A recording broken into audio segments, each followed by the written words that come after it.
Testing. Ooh, okay. Excellent.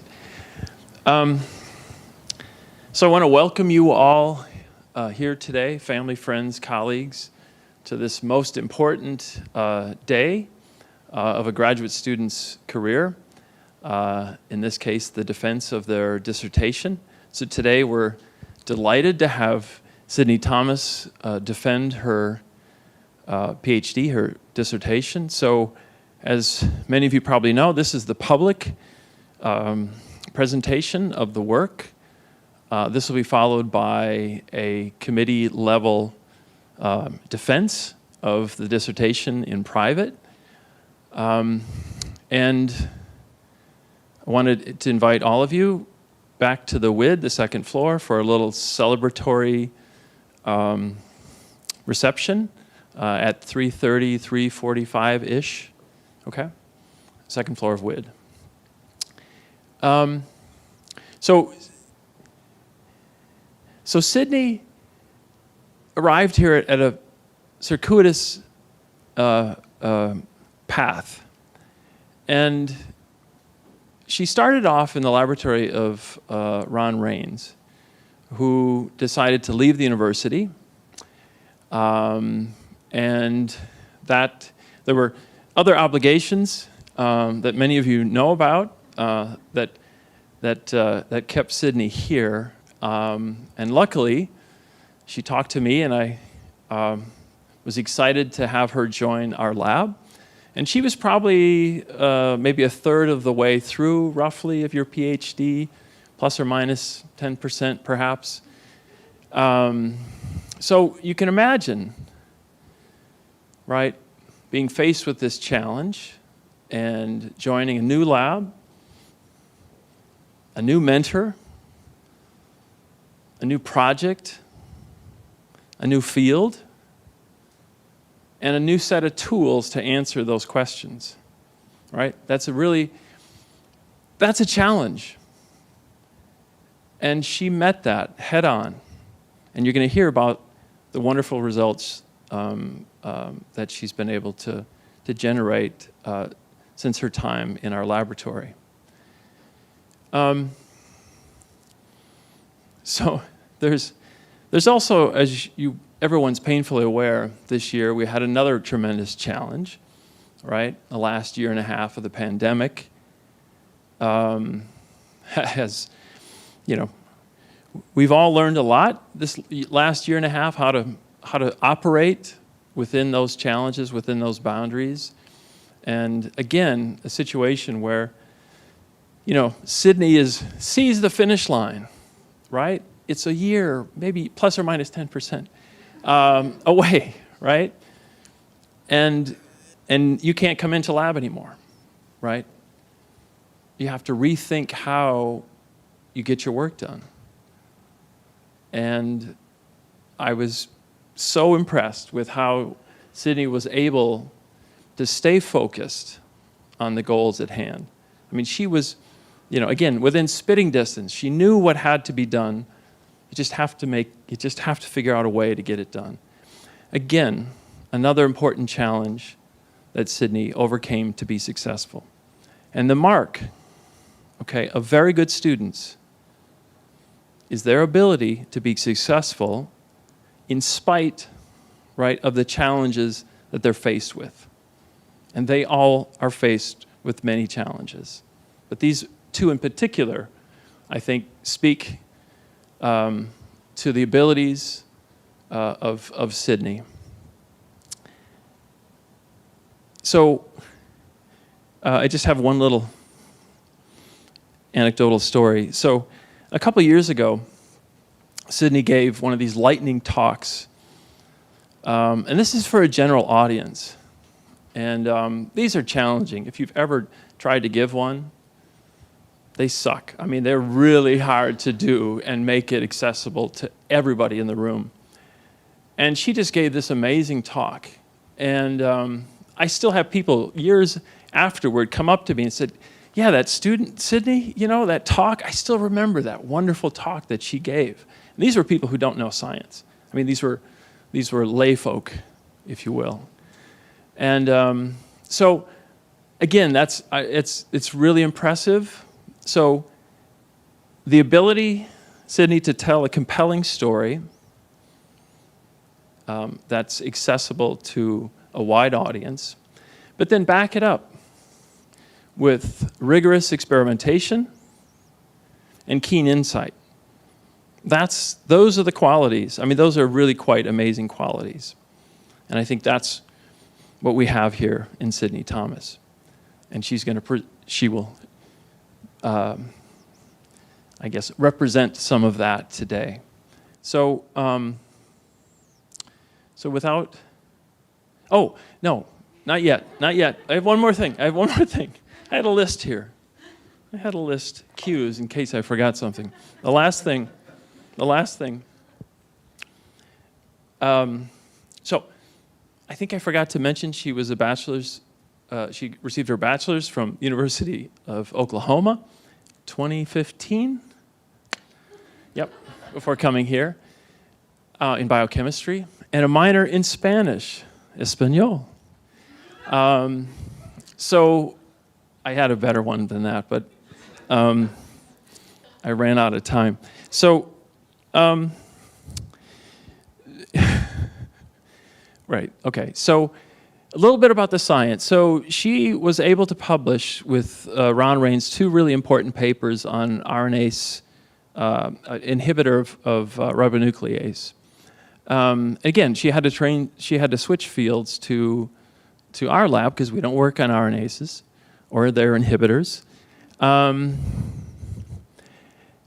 And the two things that really highlight her work in my lab, I know you're going to talk about one. I'm not sure you're going to talk about the other. But one is she worked really hard to develop improved methodologies for doing mass spec-based proteomics. And she was able to publish a paper with colleagues from the lab, a really nice paper on sort of improved workflows and practical guide for people that want to study histone modifications, which you'll hear about today. So that's a great feather in her cap. The second is this paper that we recently submitted, and I'm sure Sydney will spend most of the time talking about that today. But I just want to highlight how important, she will highlight the importance of this, but the results that she's been able to spend, or that she's generated through a lot of hard work, and as you've indicated, there's one slide that she'll show that was the bane of your existence for probably during COVID, but it was the most important experiment, right?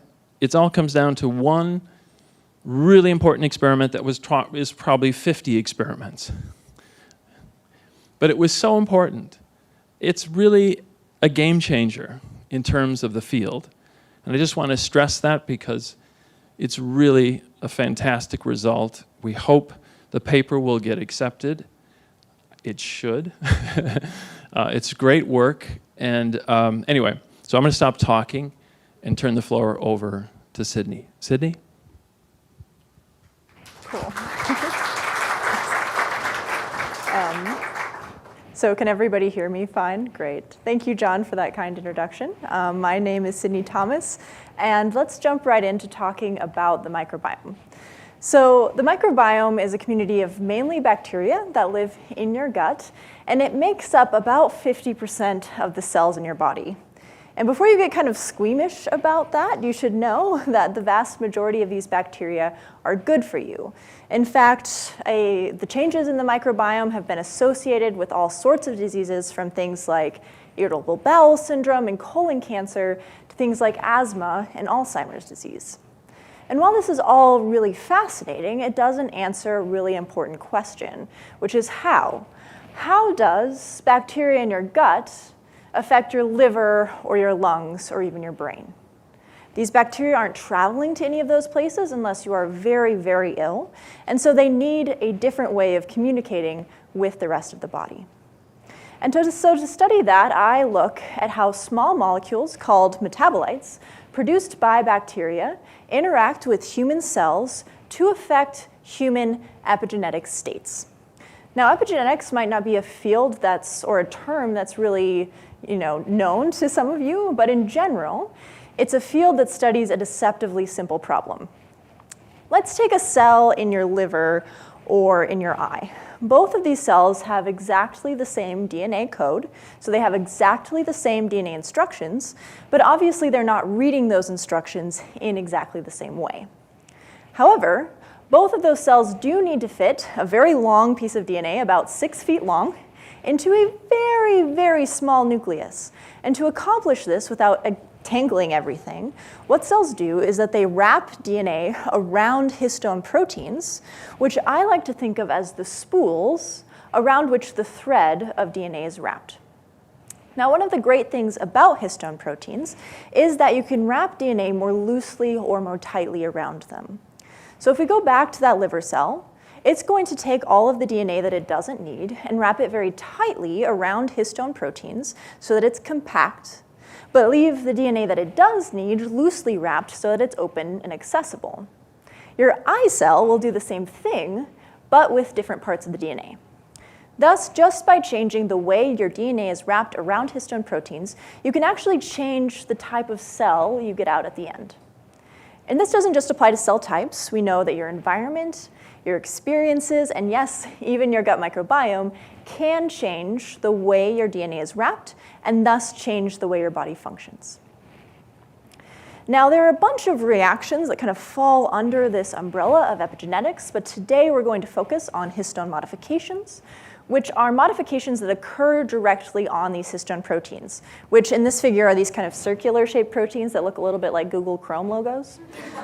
So the modifications mostly happen on these kind of flexible tails that come off of these proteins, and they can generally change things like how tightly DNA is wrapped, which transcription factors bind, and they ultimately influence which genes are expressed and when. Now, there are a variety of different histone modifications, but today we're going to focus on histone acetylation, although there'll be a couple of different modifications I'll talk about later in the talk. So in summary, I study how bacterial metabolites influence human cells to affect human histone modifications. And so I've studied a variety of different bacterial metabolites in my time here, but today I'm going to focus on one group of metabolites called the short-chain fatty acids, specifically acetate, propionate, and butyrate. So I'll be representing these molecules in these 3 different colors for the rest of the talk. Now, these are some of the main fermentation products of your gut microbiome. They're produced in very large millimolar quantities in your gut, and they end up in smaller micromolar quantities in the rest of your body. They're also very important to human health. For example, butyrate alone is the subject of over 100 currently active clinical trials looking to treat diseases from diabetes to schizophrenia to colon cancer to asthma. From our perspective, these molecules are especially interesting because they actually have direct connections to histone modifications. For example, acetate is a very important component of histone acetylation, but propionate and butyrate can also be used for histone propionylation or butyrylation, although these modifications occur a lot less frequently than histone acetylation. Now, because we here in the scientific community are really dedicated to making this talk as confusing as possible, if you want an umbrella term to talk about all of these similar types of modifications, you can call them histone acylations. So, acylation, acetylation, 2 very similar terms to describe similar but slightly different things.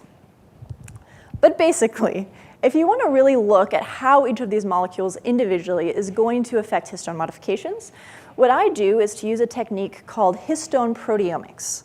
So in this technique, what you do is you treat cells with a bacterial metabolite, you then purify histones out of those cells and run them on a mass spectrometer. And a mass spectrometer I like to think of as the world's most sensitive scale. It's an instrument capable of measuring mass down to about 1/100th of the weight of a single atom.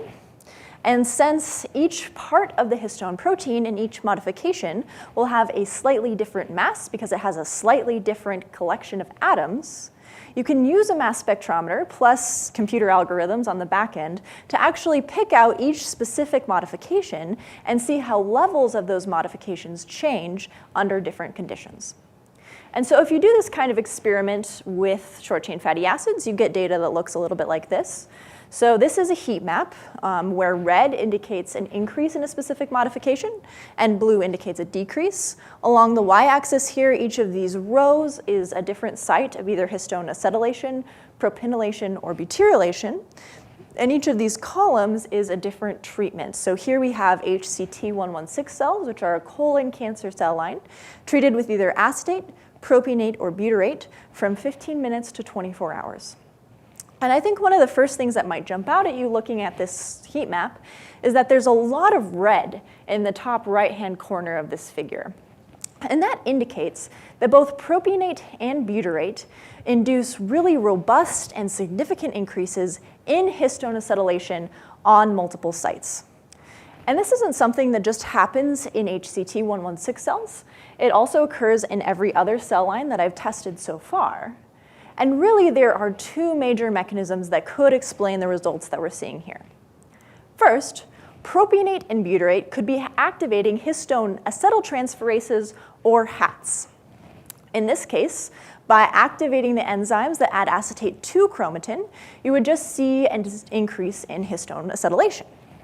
The other option is that propionate and butyrate could be inhibiting histone deacetylases, or HDACs. In this case, by inhibiting the enzymes that take acetate off histones, you would see a passive increase in acetylation because there's a bunch of enzymes putting it on and there's nothing taking it off.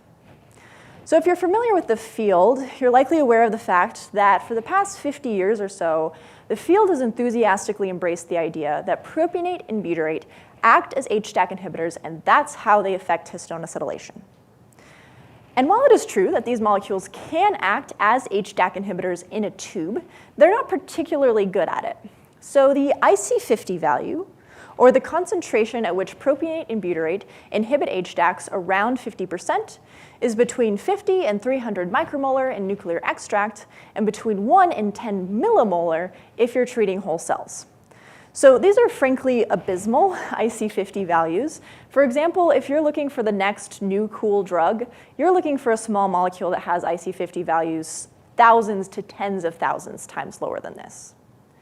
However, the argument has always been that the physiological concentrations of these molecules are so high that they don't necessarily need to be good HDAC inhibitors to actually be inhibiting HDACs in vivo. The problem with this argument is that while concentrations are legitimately very high in the colon, they drop off dramatically as you reach the rest of the body. You compare this with some data that I produced that shows that in general, the extracellular or media concentrations of short-chain fatty acids tend to be significantly higher than their intracellular concentrations. And what you get is that basically in the vast majority of the body, the actual intracellular concentrations of propionate and butyrate are going to be nowhere near high enough to actually be inhibiting HDACs. Thus, if we want to figure out how these crucial molecules are actually affecting the rest of our body, we need to start looking at different mechanisms. And so one of the first ways that I did this was to take heavy labeled acetate, propionate, and butyrate and use mass spectrometry to track heavy carbons from these molecules through cellular metabolism and potentially onto histones. And so one of the first places I looked for these heavy carbons was in the TCA cycle, which is kind of one of the major places that these molecules would theoretically be metabolized. And to my surprise, I really saw very little labeling here. So here labeling is the kind of gray or green colored bar on top of the purple bar, and there's really just not very much of it. I next went to the theoretical endpoint to look at histones to see if maybe these molecules are just getting directly added onto histones. And again, I saw very little labeling. So here labeling is kind of a lighter colored bar on top of a darker colored bar, but you can see there's just not very much of it. And so I spent a really long time trying to figure out where in the world these carbons were going, and I eventually found them in the simplest place possible, which was attached to either an acyl-CoA or an acyl-carnitine.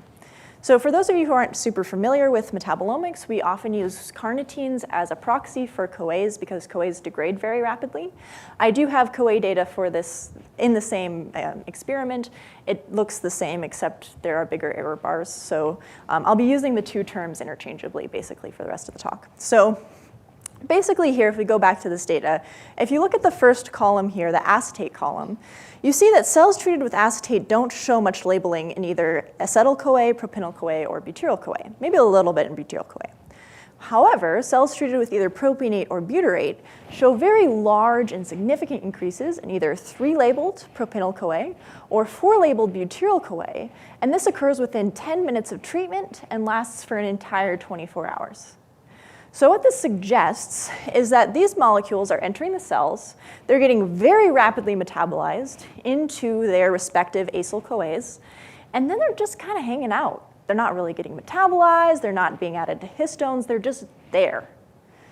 And so this really suggests that perhaps in this system, the active molecule is not necessarily propionate or butyrate because the intracellular concentrations of those molecules are very low, but instead propenyl or butyryl-CoA. Now, before you ask the question, no, propenyl and butyryl-CoA are terrible HDAC inhibitors. They are definitely not doing that. And so really, that suggests that in the system, we're not really seeing HDAC inhibition. And so the other option is that we're activating HATs. So at this point in the project, I did what I call a what the heck experiment, and I just ordered a HAT activity kit, and I got some nuclear extract, and I added in different levels of either propionate, butyrate, propenyl-CoA, or butyryl-CoA. And so you can see from this data that while propionate and butyrate alone had no effect on HAT activity, propenyl and butyryl-CoA show large dose-dependent increases in HAT activity. Now, there are a couple of caveats to this experiment. First of all, this particular kit measures the release of CoA. So propenyl and butyryl-CoA could be used as substrates in this experiment. The other caveat is that this experiment was done in nuclear extract. And so while it might suggest that HATs are being activated, it's not going to tell us which HATs. So your cells wear many hats, but many of them are for very specific occasions. By which I mean most HAT enzymes are specific to maybe 1 or 2 different lysine sites. But as you can see from this data, we're seeing increases in a bunch of different lysine sites. And really, the only enzyme that could theoretically acetylate all of these different sites is an enzyme called P300/CBP. So these are actually 2 very closely related enzymes. They're very large enzymes with a long list of domains and a longer list of interacting partners. But for the purposes of this talk, we're going to focus on one domain, which is called the autoinhibitory loop, or AIL. It's the kind of yellow dotted line in this structure. So the AIL is about 30 amino acids long, but it encodes 17 lysine residues in that 30 amino acids. And it's known that P300 can acetylate itself on those lysine residues, which then makes it more active to acetylate other substrates. So what's happening here, P300 is acetylating itself so that it can go acetylate histones. What's especially interesting about these AIL lysines is that about 10 years ago, the lab of Yingming Zhao measured both propionylation and butyrylation on these AIL lysines, but nobody's actually done the work to figure out how this affects P300 activity. So at this point, I had a couple of major questions. First of all, can P300 actively modify itself with propenyl-CoA and butyryl-CoA, just like it can activate itself with acetyl-CoA? And then secondly, if this first part is happening, does that then activate the protein to acetylate histones? And so to really get started to answer these questions, the first thing I did was to repeat that previous experiment and use mass spectrometry to measure sites of acetylation, propionylation, and butyrylation on P300, which I was able to do both on AIL sites and sites adjacent to the AIL. And so the next question is this active, or is this something that's just kind of happening by accident? And so to do that, I used either active or denatured, which is another word for inactive P300. And what you can do here is you can incubate P300 with each of these 3 different acyl-CoAs, so acetyl-CoA, propenyl-CoA, and butyryl-CoA. And after a certain amount of time, you run it on a gel and see the levels of these modifications using specific antibodies. And so as you can see from this Western blot, you do see an increase in each of these modifications in the active form. That does not happen when the protein is inactive. So this suggests that yes, P300 is able to add acetyl-CoA and propynyl-CoA and butyryl-CoA actively to itself. But then the real next question is, well, even if this is an active process, does P300 prefer acetyl-CoA over propynyl or butyryl-CoA? And so to figure that out, I measured the rate of each of these acylations on P300. And as you can see from this graph, there really was no distinguishable difference between the three. So this really suggests that P300 can propynylate and butyrylate itself, just like it can acetylate itself, and that it really doesn't care which of these three molecules it's adding to itself. It will do any of them at about the same rate. So now we can move on to the next question, which is once this first step has happened, does that then activate P300 towards histone acetylation? And so so to do this, what we do is we take each of these three modified versions of P300 and we incubate them with histone proteins and measure the rate of acetylation. So you can see here from these Western blots and the quantification of the Western blots below that all three modified versions of P300 are more active than an unmodified control. And there's really no distinguishable or consistent difference between the three. So these are three different, kind of major P300 targets. I then confirmed this data using radioactivity assays. This is the figure that John was referring to that took me probably like 18 months to get. It looks so pretty. But basically, you can see exactly the same thing here, where acetylated, propynylated, and butyrylated P300 are more active than the unmodified version, but there is no actual real difference between the three. So it seems like P300 doesn't really care which of these molecules is added to itself. It will be just as active towards acetylating histones. So this is really interesting and kind of presents a new mechanism for the way that propionate and butyrate could potentially increase histone acetylation in cells. But all of these experiments were done with purified protein in a tube, and they're not really telling us if this mechanism is happening at all in cells in vivo. And so to really get at that, one of the first things I did was to use a very specific P300 inhibitor called A485. So the great thing about A485 is not only does it inhibit P300 from acetylating histones, it actually inhibits P300 from acetylating itself. So it's going to hit both of these steps in this picture. So what happens when you do this kind of experiment is that when you treat your normal cells with two different concentrations of either propionate or butyrate, you see these significant increases in histone acetylation on multiple sites. But if you treat them with these two concentrations plus the P300 inhibitor, you no longer see these increases. And this doesn't just happen on histone targets of P300. It also happens on non-histone targets of P300, like P53. And so that suggests that P300 is pretty critical to this process of increasing histone acetylation. However, we still wanted to know, is the acylation itself actually important, or is it just P300 that is important?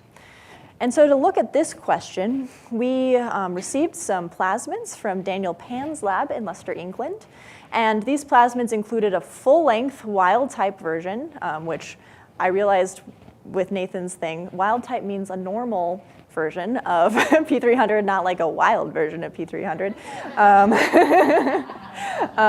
So a normal wild-type version of P300 that can get acylated just as normal, or a mutant P300 in which 11 of the 17 lysine residues on that AIL loop have been mutated to a glutamate. So basically what you're doing here is you're making a P300 that is completely normal, except it can't acylate itself on those sites. So what happens when you do these experiments is that sham is just like a kind of normal treated, you haven't put the plasmid in at all. That compared to the wild type, we see they have very similar levels of acetylation, or the wild type is even higher. But if you add in the glutamate mutant, you see that you get about a twofold decrease in levels of histone acetylation. So this suggests, in general, that these particular lysines are important to see the full extent of acetylation under these conditions. So that was great, but we wanted to do kind of another step and actually just look at the protein itself in normal cells that were treated with either propionate or butyrate.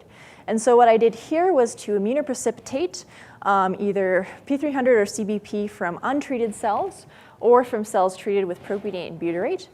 And we were able to actually measure levels of propionylation and butyrylation on the P300 immunoprecipitated from these cells, which P300 is a 300 kilodalton protein, so this was like a complete mess. So sorry, these Western blots are not pretty, but they are definitely prettier than a lot of things that I could show you. So this is the best we could get.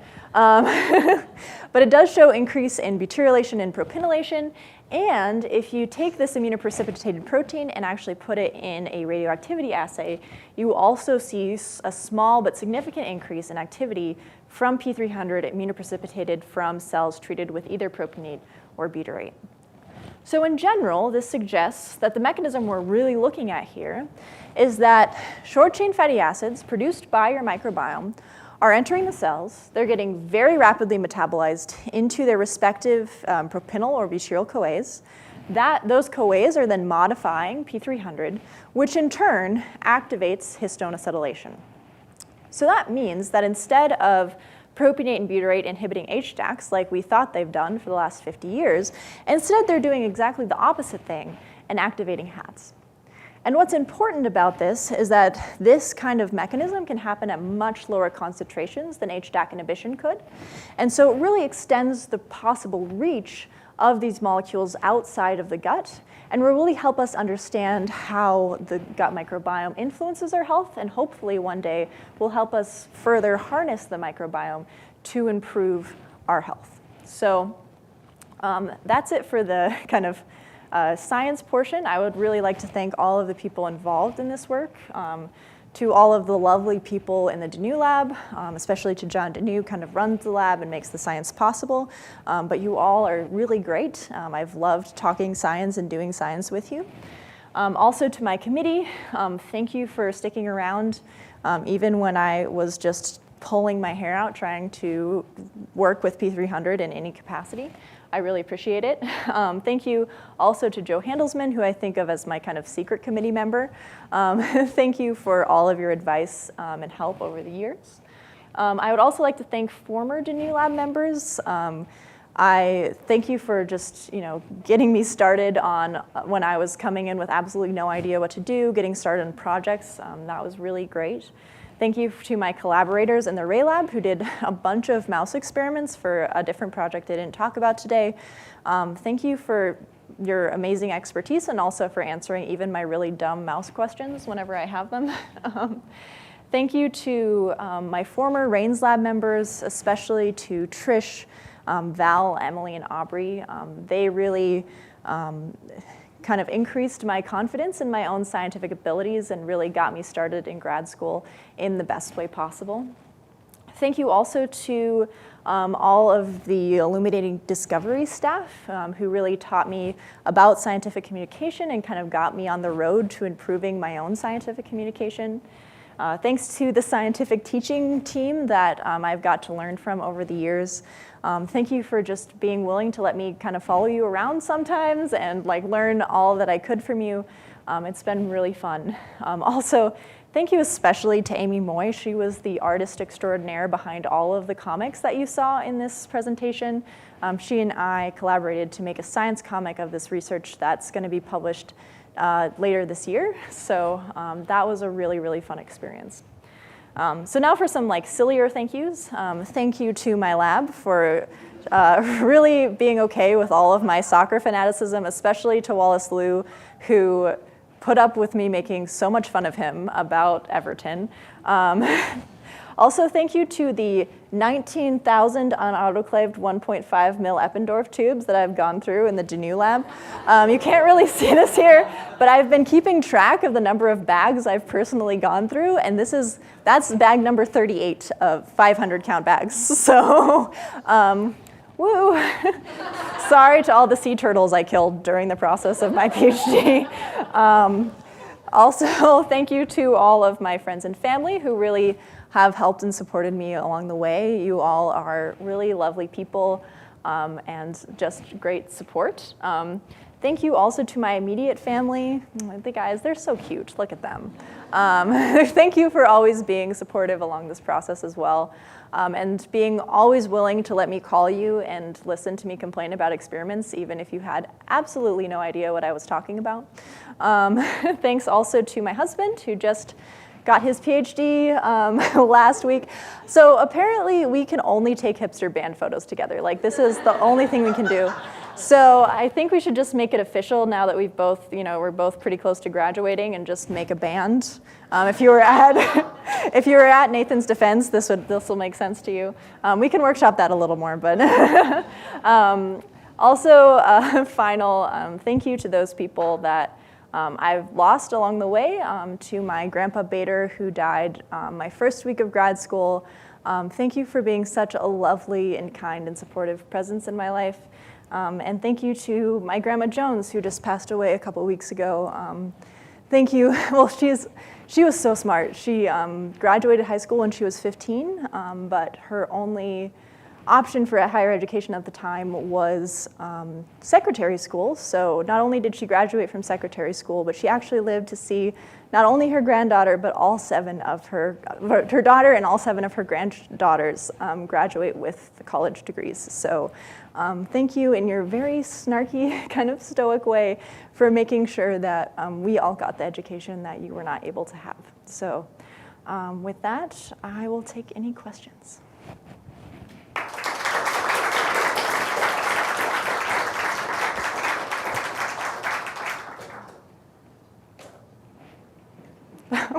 Whitney. I know you're moving on to extremely awesome things, but is there one portion of what you've experimented with here that's really intriguing that you would love to return to if you had the chance? Do you want I feel like I projected.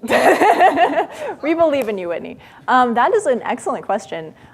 So I have really always been interested in, so especially now that we've kind of discovered this new mechanism for how these molecules work. So for context, butyrate is basically all good for you. Like, there's basically nobody who thinks that butyrate is bad for you in any capacity, but propionate is weird because it's healthy for you in certain circumstances, but it's also connected to a lot of brain dysfunction, so things like autism. There's several genetic diseases that are involved in propionate metabolism that lead to brain defects. And so I would really be interested in seeing if there are differences between how propionate and butyrate activate P300 that could explain some of these phenotypes, especially in regards to how propionate affects autism. I've always thought that was super, super interesting, but thanks, that's a great question. We have, I think, David Wasserman in the back. We have plenty of time for questions. Yeah, we have so much time for questions. I went really fast. Uh-huh. About propionate and butyrate. If you go back to the literature, we interpret the data given that it's now activating half, Yes. inactivating half. Are there new things that we should now? Oh, absolutely. You should have come to my lab meeting 2 weeks ago, because it was just me complaining about the previous literature and how it all actually points to P300. And can you repeat the question in case it wasn't captured yes, for those? of course. That's an excellent, yeah. So Dr. Wasserman was asking about, now that we have figured out this mechanism, there is 50 years of previous literature that has been talking about HDAC inhibition. Like, how should we go and reassess that literature now that we have an idea that it might not just be that? Like I said, there are a lot of really interesting ways. In fact, the very first paper that was published in the 70s that actually said that it was HDAC inhibition. A lot of their experiments, they weren't done super carefully, but also they used concentrations of butyrate that would kill the cells. And so their results were looking at cells that were dying and not cells that were alive, which tend to act differently, not unsurprisingly. But basically, there is so much interesting literature on, for example, the role of butyrate in colon cancer. So if you guys are unaware, butyrate can selectively kill colon cancer cells while leaving normal cells alive. And P300 is a known tumor suppressor. And so it's very possible that butyrate, by activating P300, is having those tumor suppressant effects beyond just HDAC inhibition. There's also some really interesting research that shows that colon cancers that are resistant to butyrate often have downregulated the expression of P300 in their cells, which you think would very strongly suggest that P300 was like a player in this, but obviously the discussion section was like, HDAC inhibition, that's definitely what's happening. So yes, there are a lot of things. Does that answer your question? Yes, thank you very much. Thanks. Here. Yes.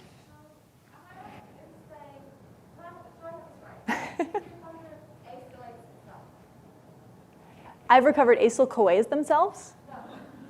Sorry.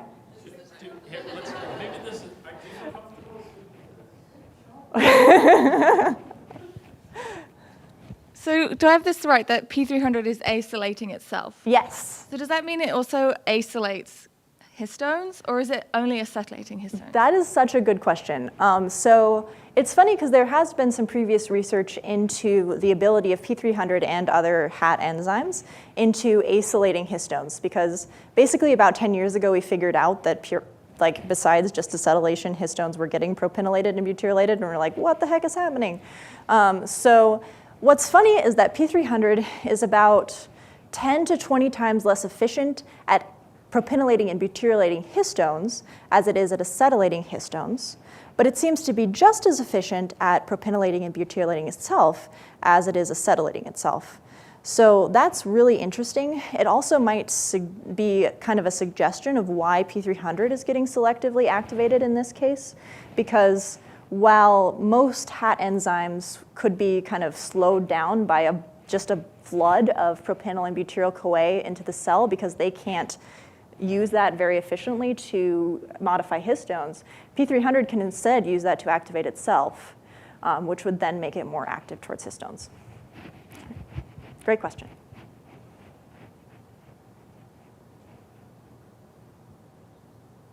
Actually, a follow-up comment on that. Yeah. I think that's a really great experiment. I mean, so there's some really good mechanistic experiments to follow up on. I don't think that Sydney's going to be able to do that.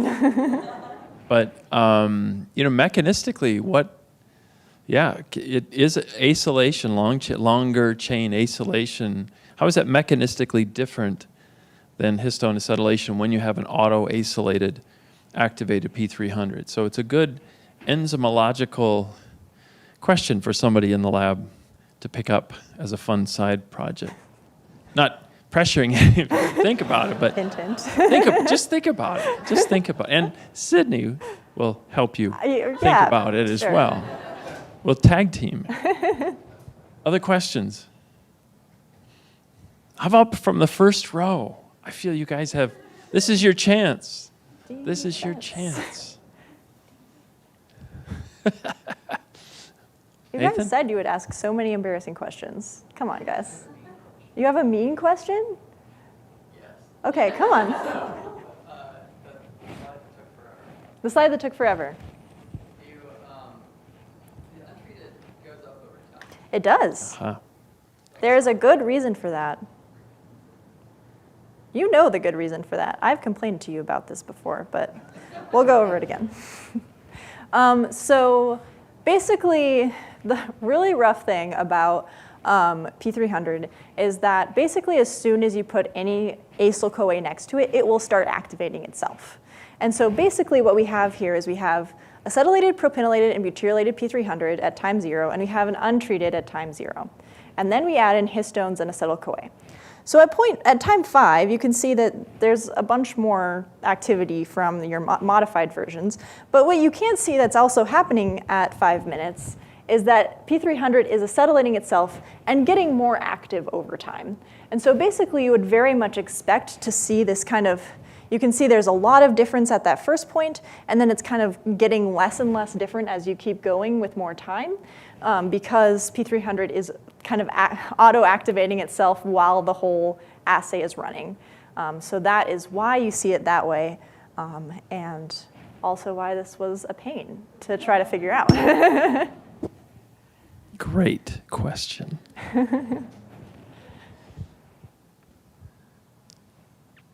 Yes, Lily. Do you think then, I guess, do you think the cell is acetylating itself? Do you think it's propynylating itself first and then acetylating this after? Do you think it prefers, I guess, the rate to change? Right. Using the acetyl-CoA for this one instead, preferring to do that? Yeah, that's a great question. So Sydney, can you repeat the question? Yes, Thank you. I was about to do that. It was a good question. I think I heard the question within the question. So basically the question was,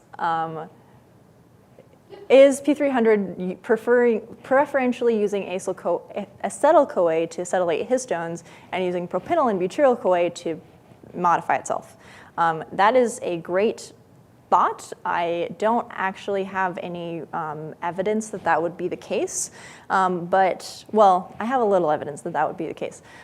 Basically, if we go back to this very first slide, actually, while we always see very robust and large increases in histone acetylation when you treat cells with propionate and butyrate, you do not necessarily see very consistent increases in histone propynylation or butyrylation.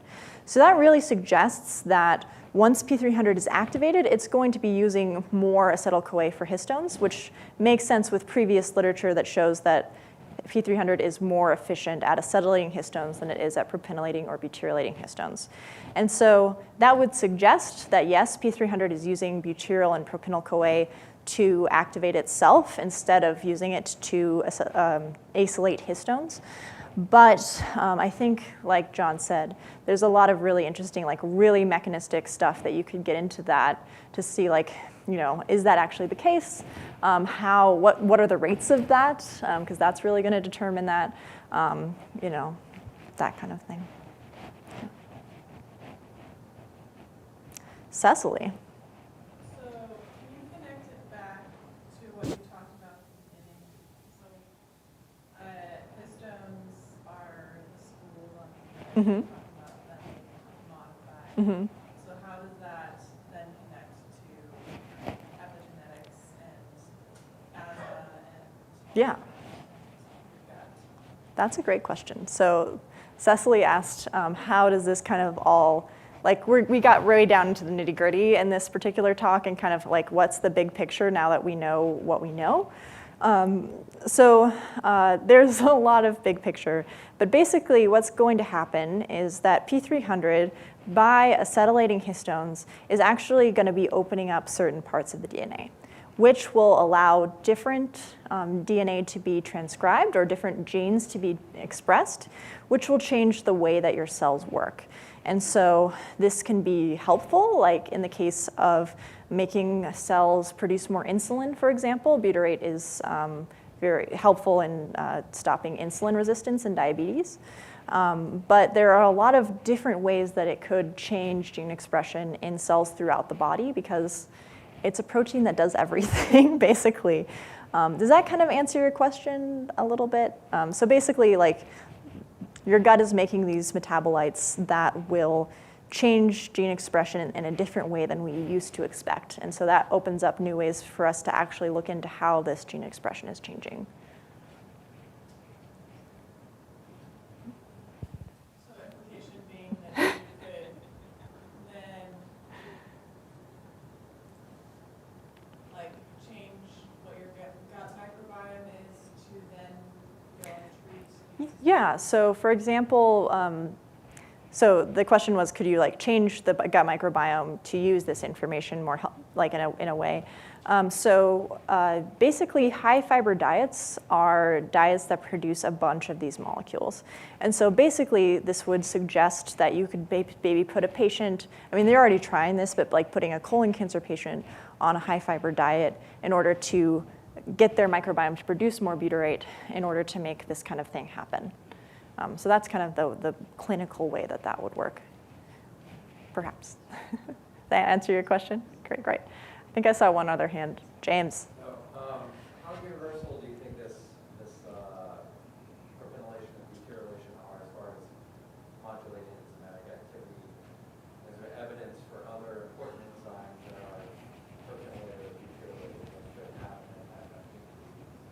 Yeah, that's a great question. So James was asking whether or not this kind of propionylation, butyrylation idea of activating enzyme activity could be like, more broad and applied to different enzymes. It's interesting because I think P300, I am sure that we will be discovering more propionylation and butyrylation sites on more enzymes as we get better at mass spectrometry. Like that's basically a given.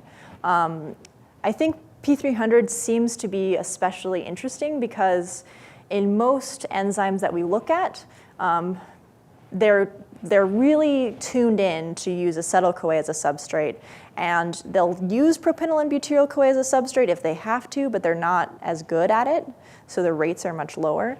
But here, P300 does seem to just use them all interchangeably, which I think that kind of promiscuousness with the number of carbons, that is a scientific term, might end up being pretty unique to P300. Yeah. That sounds like another set of experiments for the Tanu lab, actually, is to Whole look at the cell wide, propionylome.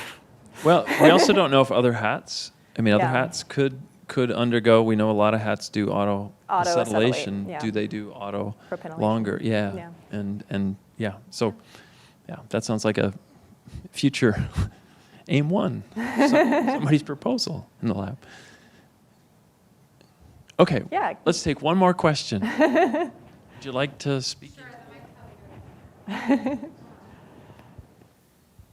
Thanks so much for your talk, Sydney. It's very understandable and engaging for everyone.